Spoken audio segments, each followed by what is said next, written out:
नमस्कार, मैं PM DNA Singh और आप देख रहे हैं कमाल यार। इस वक्त की बहुत ही बड़ी खबर निकलकर सामने आ रही है नेपाल से। जी दोस्तों, नेपाल की संसद और हम कहें कि स्वतंत्र राष्ट्र पार्टी के अध्यक्ष के ऊपर बहुत बड़ा संकट यहां पर आ चुका है। यहां तक कि हम कह सकते हैं कि उनकी गद्दी भी जा सकती है।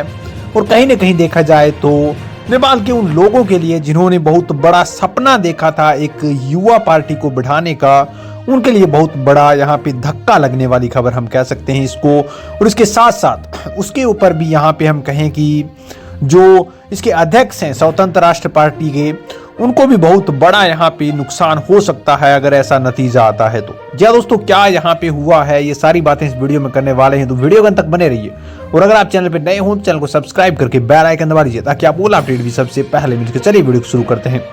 दोस्तों, हमें सभी को अवगत है कि रवि जो कि इस समय यहाँ पे सांसद हैं और जो खुद की पार्टी उन्होंने बनाई थी, सबसे न्यूएस्ट पार्टी थी, उसके अध्यक्ष भी हैं वो। और दोनों ही चीज़ों से रद्द हो सकते हैं वो, ऐसी मांग उठाई जा रही है। और इस मांग को उठाने के लिए 2 याचिकाएं भी यहाँ पे दाखिल हो चुकी हैं, जो कि सबसे बड़ी इस वक्त की खबर है। मैं आपको बता दूं कि चितवन से निर्वाचित होने के बाद यहाँ पे संख्या 2 से चुने गए और राष्ट्रीय पार्टी के अध्यक्ष भी रह रहे यहाँ पे रवि लामिछाने ने प्रतिनिधि सभा के सदस्य पद और सामान्य सदस्य को रद्द करने की मांग यहाँ पे सुप्रीम कोर्ट ने 2 रिट दायर कर ली है। और पार्टी के साथ साथ पार्टी के अध्यक्ष भी इसके अंदर यहाँ पे शामिल आ रहे हैं। हम कहें कि वो जो यहाँ पे घंटी होती है खतरे की, वो बज रही है।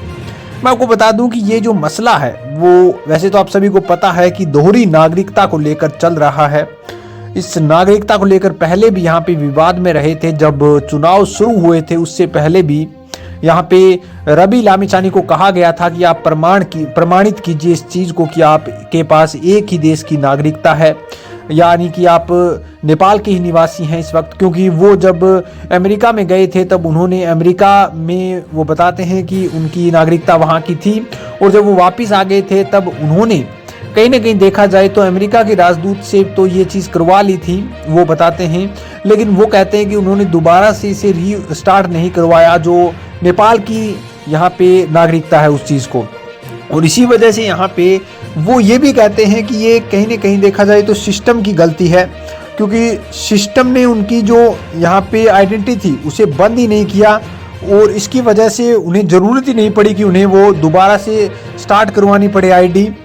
लेकिन अब यहाँ पे युवराज पौडेल, सुफाल और अधिवक्ता यहाँ पे रावीराज बसाला हैं, वो इस अलग अलग तरह से कोर्ट में याचिकाएं लगा रहे हैं, रिट दायर कर रहे हैं। वो बता रहे हैं कि इनको यहाँ पे अपने पद से हटाया जाना चाहिए। बेंच ने दोनों रिटों की सुनवाई यहाँ पे 6 जनवरी तक निर्धारित कर दी है, और कहा गया है कि इस समय यहाँ पे जो आखिरी फैसला है वो सुना दिया जाएगा।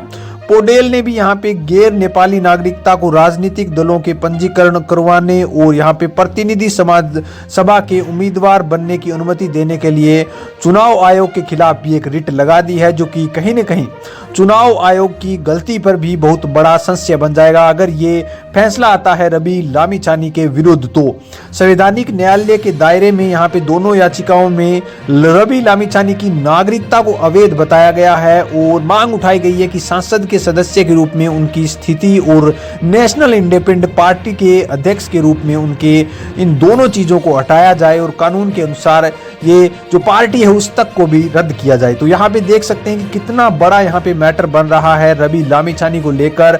और नेशनल इंडिपेंडेंट पार्टी, चुनाव आयोग, संघीय सांसद, काठमांडू के जिला प्रशासन कार्यालयों में विरोध बनाया जा रहा है, और उन्हें सांसद सदस्य से यहाँ पे शपथ लेने और संसद सदस्य के रूप में कोई गतिविधि न करने के लिए कहा गया है। यानी कि आगे अगर कोई शपथ ले ली जाती है और उसके बाद अगर उनके विपक्ष में ये फैसला आ जाता है तो कहीं ना कहीं बहुत, ये हम कह सकते हैं कि तौहीन, या फिर हम कहें कि जो चुनाव आयोग होता है उनके लिए भी बहुत बड़ी शर्म की बात हो जाएगी। यद्यपि एक कानूनी प्रावधान है कि केवल नेपाली नागरिक ही एक राजनीतिक दल को पंजीकृत कर सकता है और चुनाव में भाग ले सकता है। इसके साथ साथ हम कहें कि सफल मांग और दोनों पदों को यहाँ पे अगर बात करें तो चला सकता है इस तरह के पार्टी वगैरह।